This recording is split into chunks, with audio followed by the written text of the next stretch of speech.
네, 여러분 이번에는 교육평가 유형, 시기에 따른 평가 구분에 따라서 평가의 유형을 구분해보는 교육평가의 유형 두 번째 시간 형성평가에 대해서 한번 알아보도록 하겠습니다. 교수학습 실시를 기준으로 했을 때, 교수학습을 기준으로 했을 때 전과 중과 후로 나누었고, 아까 앞서 말씀드렸다시피 전 중에서 실시할 수 있던 건 진단평가, 중에 실시할 수 있는 것보다 형성평가라고 볼 수 있습니다. 이해되죠? 지금 형성평가에 대해서 한번 다뤄보도록 하겠습니다. 형성평가에서 이 형성이라고 한 건 뭐냐면, 형은 모양 형자를 의미하며 성은 이룰 성자를 말합니다. 즉 형성, 모양을 이루어가는 평가. 이때 모양이라고 하는 건 뭘 의미할까? 학습자들의 어떤 목표, 학습자들이 이 교수학습 과정을 거치면서 이루게 될 목표, 즉 바람직한 변화, 그 바람직한 변화를 형성해 가는 과정에서 실시하는 평가라고 해서 모양형, 이룰성, 모양을 이루어가는 과정, 학생들이 바람직한 모양을 만들어 나가는 과정에서 실시하는 평가를 형성평가라 한다. 이해되시죠? 그래서 학생들이 바람직한 변화 과정, 즉 목표가 되는데 그 목표를 이루어가는 그 과정 안에서 교수자가 실시할 수 있는 평가를 형성평가라고 한다. 보다 더 구체적인 정의를 볼게요. 이렇게 제가 한자 하나하나로 키워드를 여러분께 설명드린 이유는 뭐냐면, 이 정의가 잘 생각나지 않게 되면 한자에 대한 정의라도 생각해서 여러분들이 쓰실 수 있도록 도와드리기 위해서. 그리고 모양형, 이룰성?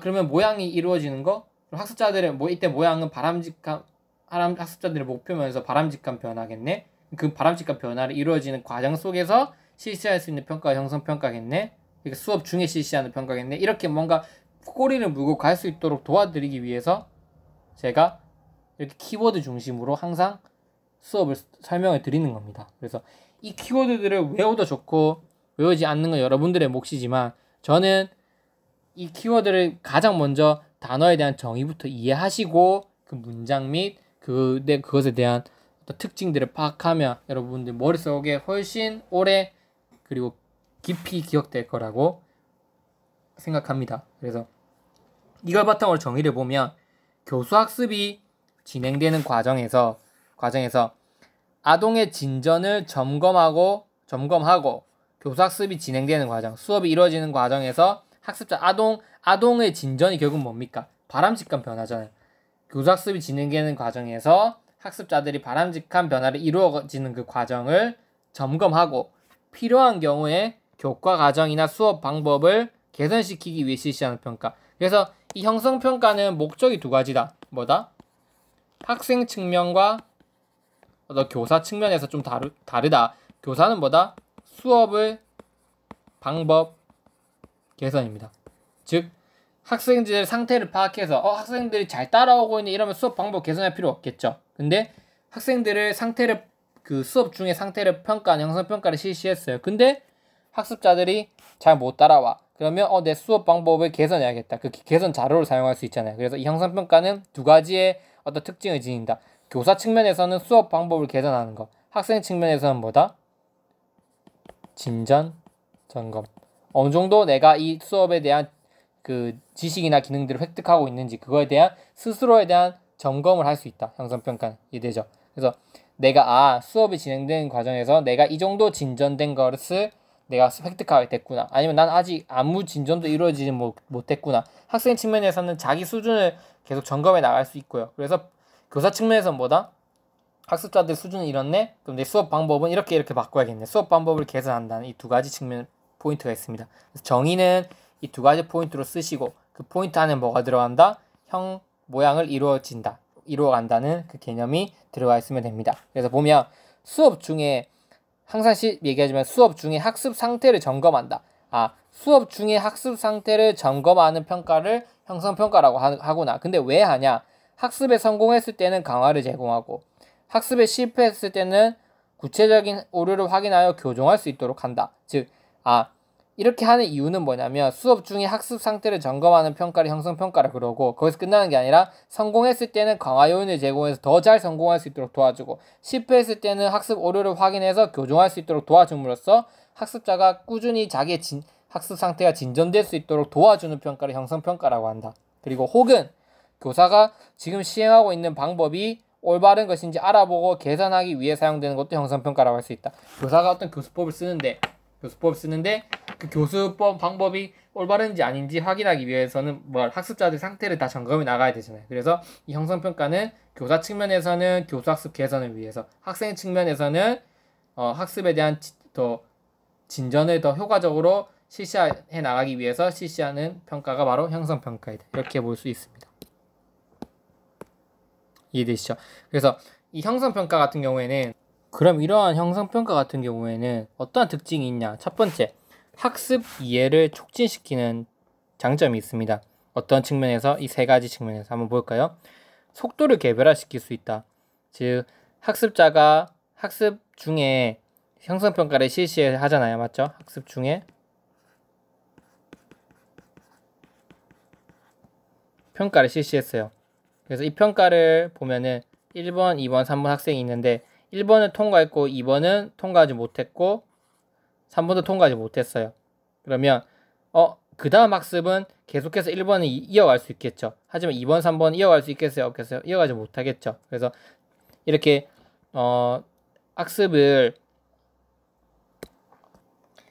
1번 학습자는 좀 더 어려운 단계로 나가서 심학습을 진행하고 2, 3번 같은 경우에는 어려운 부분으로 가지 않고 더 많은 시간을 어떻게 보통 학습에 또 투자를 하는 거죠. 이렇게 난이도에 따라서 시간을 배분해서 자기 조절 능력에 기여한다. 학습 속도를 개별화시킬 수 있다. 이 형성평가를 통해서 다시 형성평가 실시했는데 형성평가 통과를 못했어. 수업 중에 실시한 평가. 그러면 그 다음 학습으로 나아가면 됩니까? 안 됩니까? 안 되죠. 그래서 계속해서 자기네들이 얻지 못한 그런 것들, 능력들을 보다 그것부터 얻기 위해서 많은 시간을 투자할 거고, 통과한 학생들은 그거에 따라서 더 높은 난이도의 것을 학습할 수 있잖아요. 그래서 학습 속도의 개별화에 따라서 학습 이해를 촉진시키는 장점이 있다. 두 번째, 단순히 실패와 성공 여부를 판단하는 것이 아니라 형성평가는 문제에 맞았다 틀렸다, 문제 잘 맞췄네, 잘 틀렸네, 너 잘 못했어, 이걸 하는 게 아니잖아요. 왜 실패했는지에 대한 원인 제공과 교정의 어떤 역할이 크다. 아까 얘기했지만 평가라고 하는 거는 특성 파악과 피드백이라는 두 가지 속성을 가지고 있다 그랬잖아요. 맞죠? 그래서 이 두 가지 모두를 가지고 있을 수 있고, 한 가지 측면만 가질 수도 있고, 두 가지 측면 가질 때도 동등하게 가지지 않고 어떤 특성 파악 측면이 높을 수도 있고 피드백 측면이 높을 수도 있고 다양하잖아요. 그래서 아까 진단평가 같은 경우에는 피드백 측면으로 실시하는 건 아니다. 학생들의 사전 특성을 잘 파악하는 거다. 수업 중에서도 특성을 파악하는 게 목적이었다면 형성평가는 목적이 뭐다? 특성 파악 플러스 뭐다? 거기에 대해서 피드백을 제공하는 거다. 그래서 단순히 학생들이 그 특성을 파악하고 거기서 끝나지 않고 특성 파악에 따른 피드백, 학습 수준을 다시 너는 이걸 하고 너는 이걸 하고 너는 이걸 하고 한 다음에 다시 형성평가를 통해서 그것이 실시되는지 아닌지를 파악하는 거기 때문에 형성평가 안에는 학습이 어떤 바람직한 방향으로 학습이 나아가야 된다는 피드백이 반드시 들어가야 된다. 이해되시죠? 형성평가 안에는 뭐다? 학습 곤란의 진단과 교정, 즉 특성 파악과 반드시 뭐가 들어가야 된다? 바람직한 변화 과정에 대한 뭐가 필요하다? 피드백이 들어가야 된다. 다른 평가들은 피드백, 진단평가는 피드백을 할 필요 없어요. 그냥 학생 특성만 파악하면 돼요. 하지만 형성평가는 뭐다? 바람직한 변화 과정을 진행할 수 있도록 학생들의 지금 수준을 잘 파악해서 피드백까지 반드시 제공해서 넣는 거. 그게 형성평가의 핵심이다. 이해되죠? 그래서 학습 속도도 개별화될 수 있고 학습자들에 대한 학습 곤란의 진단과 교정이 반드시 같이 들어간다. 그걸 교정이라고 해요. 피드백을 교정이라는 거죠. 그래서 교정을 실시하면 당연히 학습 이해도는 촉진되겠죠. 형성평가를 실시하면 개별화 학습을 진행할 수 있어서 학습 이해도가 높아지고, 형성평가를 실시하면 곤란했던 학습에 대해서 잘 진단이 이루어지고 거기에 대한 피드백을 제공받을 수 있기 때문에 학습 이해도가 촉진되고. 이해되죠? 그리고 구체적으로 적절한 피드백 제공, 학습 도중에 피드백을 제공하기에 교수 학습이 성공적으로 나아갈 수 있는 방향을 제시한다. 이거 두 개는 묶어서 생각해 주시면 됩니다. 이해되죠? 그래서 학습 속도의 개별화와 학습 곤란의 진단과 교정, 이 두 개를 통해서 학생들의 학습 이해를 더 끌어올린다. 이게 바로 형성평가의 학습 이해 촉진의 특징으로 볼 수 있다. 이해되시죠? 자, 이해 다 되었을 거라 봅니다. 그 다음에는 일단 끊고 한번